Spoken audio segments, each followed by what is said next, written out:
Jai Shri Krishna Janmashtami. Hello, everyone. Happy Shri Krishna Janmashtami from Daegu, Korea. We have two more live stream readings of chapter 10 in the Bhagavad Gita, and then we will move on to chapter 11. Today we are doing chapter 10, verses 36 through 39. I just read them before now, just like 20 minutes ago. I have one line of notes, just one line. So I'm mostly just reading the verses and Prabhupada. And because this weekend is so important, Sri Krishna Janmashtami and Prabhupada Appearance Day tomorrow, there's a special name for it. What is it? There's that a different thing, Nandotsava. The birth ceremony of Lord Krishna. Oh, based on the name Nanda Maharaj, I think. Interesting. Wow. That's amazing. Amazing. Prabhupada was born on the day that Krishna was celebrated as being born. That's really, really sweet. Okay. Feel free to join me or not in glorifying and invoking the Supreme Lord. Om Namo Bhagavate Vasudevaya. Om Namo Bhagavate Vasudevaya. Om Namo Bhagavate Vasudevaya.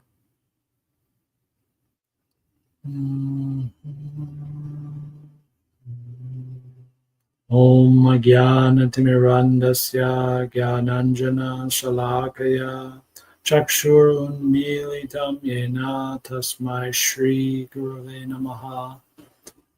I think I'm getting a little sloppy with the long vowels. May need to look at that mantra again.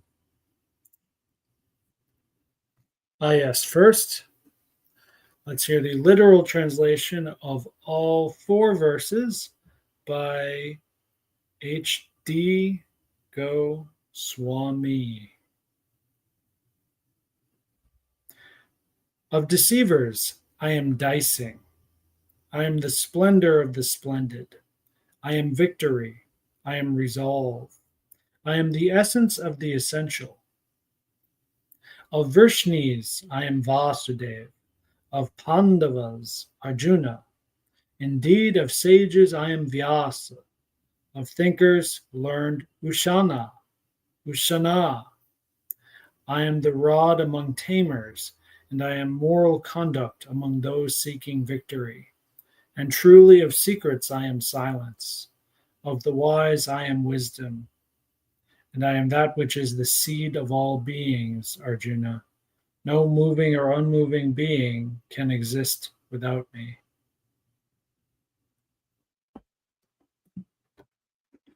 I realize now, after reading that the second time, dicing, I read it wrong the first time. I translated it in my mind, dicing as like slicing and dicing. But no, that in this context, that word dicing literally means like throwing dice on the ground to catch a certain number within the gambling process. It's much more clear in Prabhupada's translation. And that's the only note I have for today. Just the translation differences in the first verse here, verse 36. Let's read Prabhupada's translation of verse 36. I am also the gambling of cheats, and of the splendid I am the splendor. I am victory, I am adventure, and I am the strength of the strong. So there are two differences that really stick out between the two literal translations. One is Prabhupada says, I am adventure, and H.D. Goswami says, I am resolve. So those seem to be quite different words. But maybe they're not. Maybe there's another dictionary entry for resolve or adventure I don't know about. Resolve has many definitions, of course.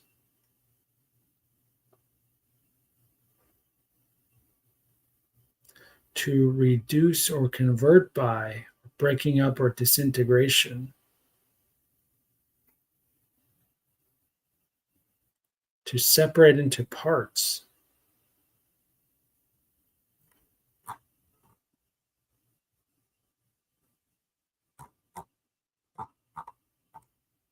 Oh, so it can be used with or without an object as a verb, of course. I never heard of that before. Using resolve as to mean to break up or disintegrate.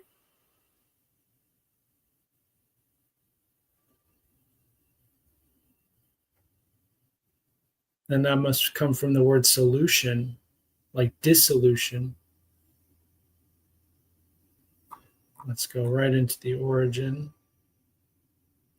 Originally meant to alter, loosen, or temper. I don't know, man. How about adventure?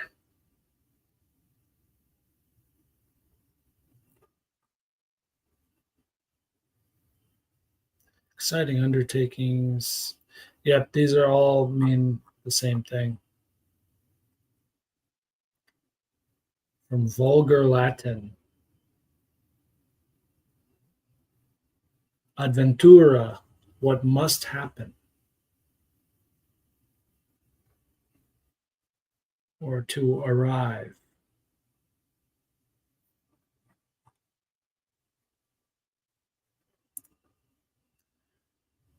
I don't know.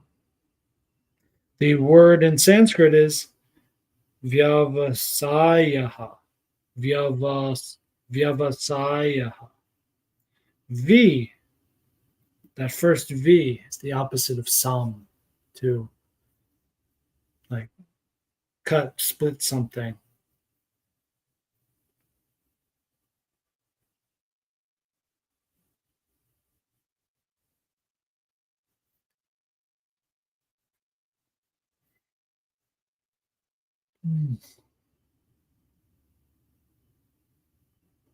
So here maybe adventure means going place to place. Yeah, going to many different places. And resolve could mean in that secondary way that as far as I know, we basically never use in English anymore, to cut something up into different parts. That's so strange to me. I've just never heard that definition of that word before. But adventure is quite clear. And Prabhupada's purport gives us everything we need. Even if this verse is not clear enough, well, just wait till you hear the purport. There are many kinds of cheaters all over the universe. Of all cheating processes, gambling stands supreme and therefore represents Krishna. As the supreme, Krishna can be more deceitful than any mere man. If Krishna chooses to deceive a person, no one can surpass him in his deceit. His greatness is not simply one-sided, it is all-sided. Although that does beg a few questions. Now I'm talking instead of reading. So first, Prabhupada talks about gambling and cheating, but then he goes into deceit. So deceit is a form of cheating, yes. But what does deceit have to do with gambling? I'm not sure.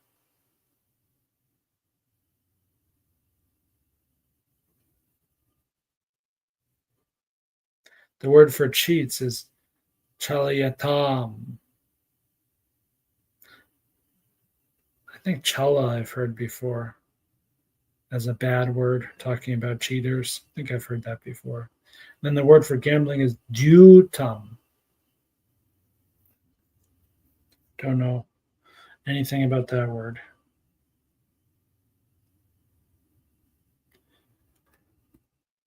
The key is, as with all of these things, Krishna is always saying, what is he the most supreme within a certain category? And so that's exactly where Prabhupada begins the purport by saying, of all cheating processes, gambling stands supreme and therefore represents Krishna.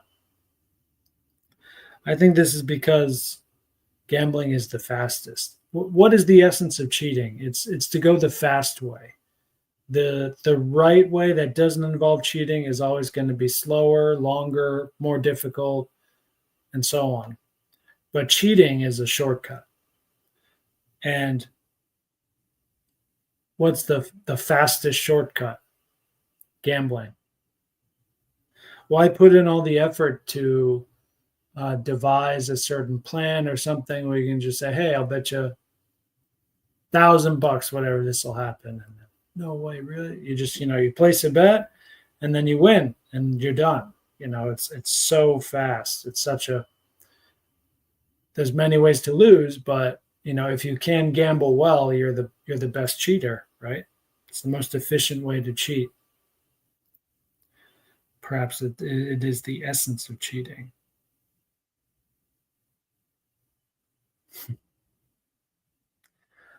Smirking to myself, thinking about my vow to never gamble. This vow that I took in Krishna's name and honor. Interesting. Hard to wrap my head around that. All right, here's the second paragraph of Prabhupada's purport. Among the victorious, he is victory. He is the splendor of the splendid. Among enterprising industrialists, he is the most enterprising. Among adventurers, he is the most adventurous. And among the strong, he is the strongest. When Krishna was present on earth, no one could surpass him in strength.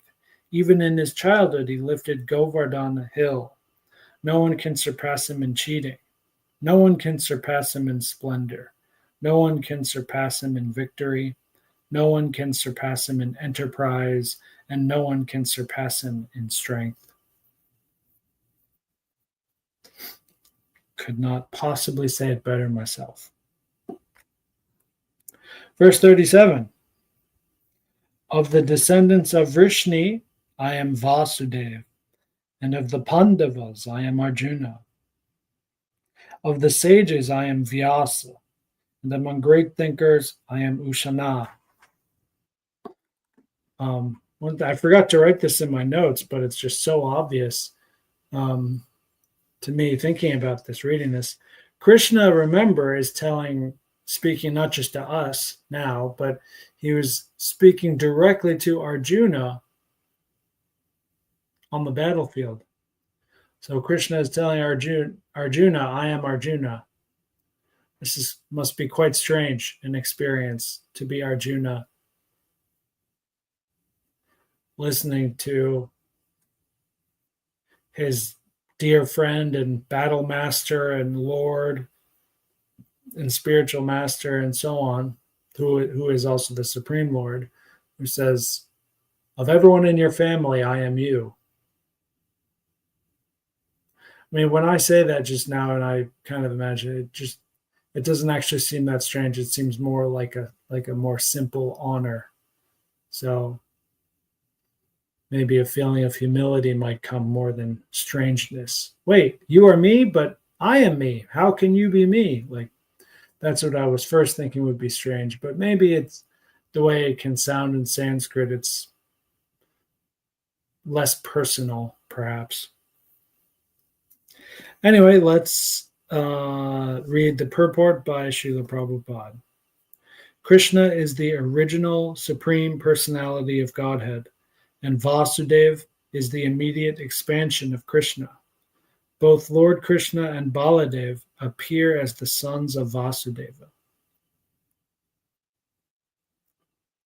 Among the sons of Pandu, Arjuna is famous and valiant. Indeed, he is the best of men and therefore represents Krishna. Among the Munis, or learned men conversant in Vedic knowledge, Vyasa is the greatest because he explained Vedic knowledge in many different ways for the understanding of the common mass of people in this age of Kali. And Vyasa is also known as an incarnation of Krishna. Therefore, Vyasa also represents Krishna.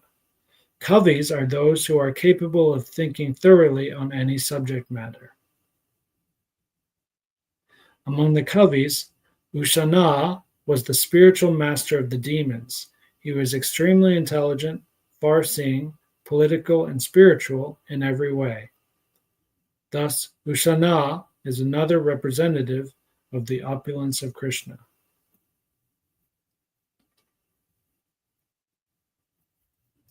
Another thing that came to mind about is this word kavi, which I have seen also known as Kaviraj, the king of poets. So within the word Kaviraj, it means like poet, but here Kavi means thinking, and especially thinking thoroughly on anything. Also, of course, worthy to note is that Krishna says, I am this one particular guru of the demons.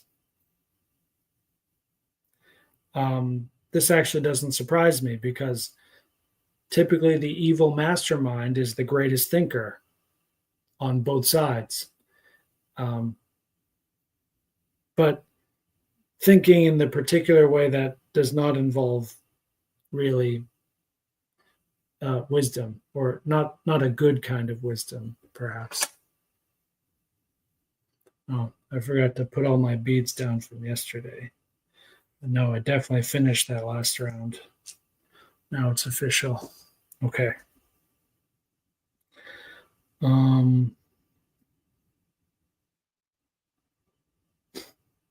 Yeah, and so the most obvious example for me is Palpatine versus Yoda. Both very smart, but Yoda, of course, focuses on wisdom, and Palpatine focuses on cleverness, especially mundane cleverness. Ooh, how can I get this from this person and whatever, and so on. That's something Demon will be good at. But it says here, Shana has those things, but he's political and spiritual in every way. Once again, it's kind of like Palpatine. Palpatine is always with the dark side of the Force, so he's always spiritual, but he's also always political. And that is perhaps the essence of being a kavi. So Krishna says, "Yes, I am him. I am in that example."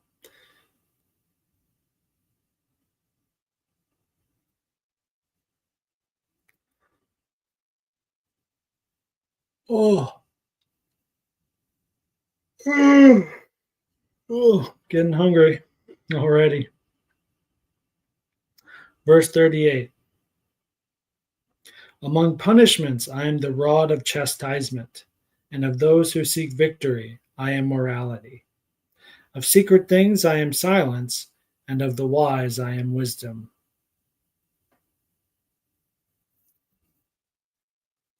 There are many suppressing agents, of which the most important are those that cut down the miscreants. When miscreants are punished, the rod of chastisement represents Krishna. Among those who are trying to be victorious in some field of activity, the most victorious element is morality. Among the confidential activities of hearing, thinking, and meditating, silence is the most important because by silence one can make progress very quickly. The wise man is he who can discriminate between matter and spirit, between God's superior and inferior natures. Such knowledge is Krishna himself.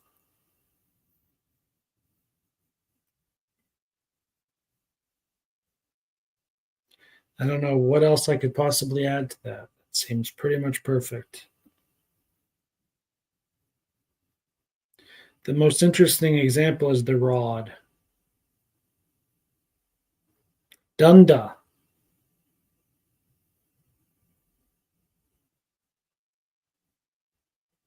Oh, Sanskrit's very interesting. So, dundo, Krishna is saying, I am dunda, I am the stick. Are you still here? 20 minutes. Okay, good. We're going fast.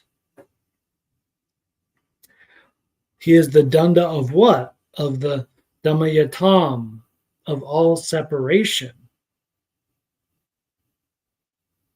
So the literal translation is separation, and then the colloquial translation is punishments.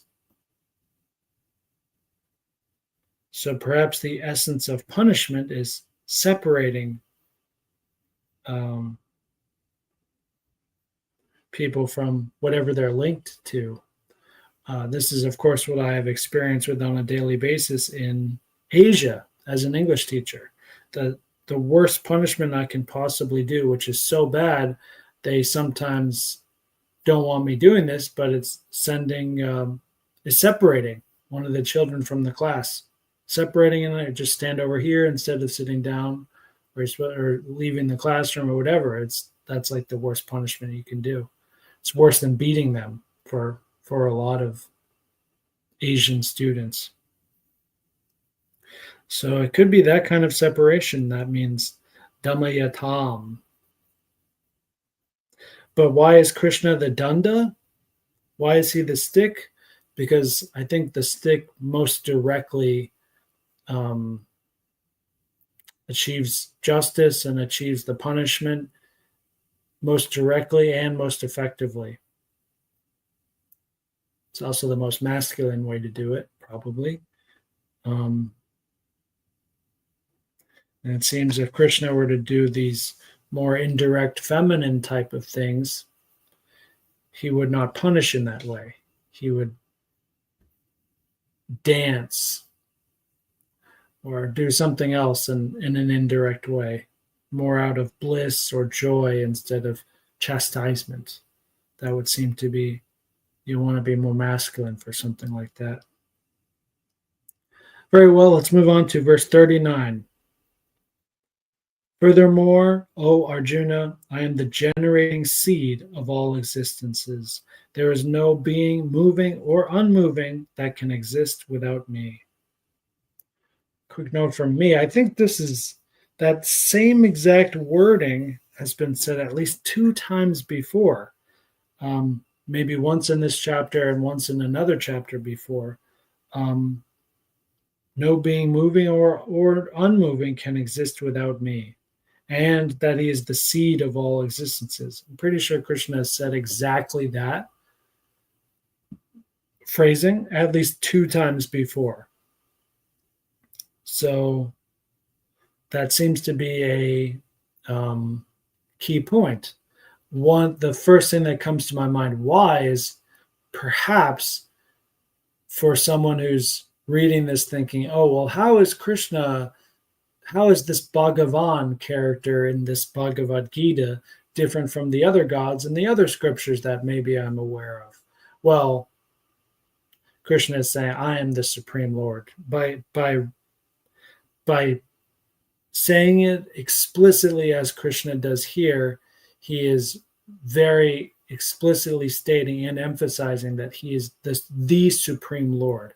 He is not a god among gods. He is the God ruling all other gods, basically. But in that sense, I don't think Krishna is ruling the other gods with the danda. It's just inappropriate and perhaps not necessary. He can rule in simpler ways, more subtle ways, less gross ways. Yes. Here's the purport by Prabhupada. Everything has a cause, and that cause or seed of manifestation is Krishna. Without Krishna's energy, nothing can exist. Therefore, he is called omnipotent. Without his potency, neither the movable nor the unmovable can exist. Whatever existence is not founded on the energy of Krishna is called Maya, that which is not. Thank you, Srila Prabhupada. That's it for now. This could be our shortest live stream ever at 25 minutes. And I'll probably see you later today or tomorrow for finishing off chapter 10. Jai Shri Krishna, Jai Srila Prabhupada, Jai Shri Vaishnavas and Vaishnavis everywhere. Jai Shri Krishna, Janmashtami. Haribo.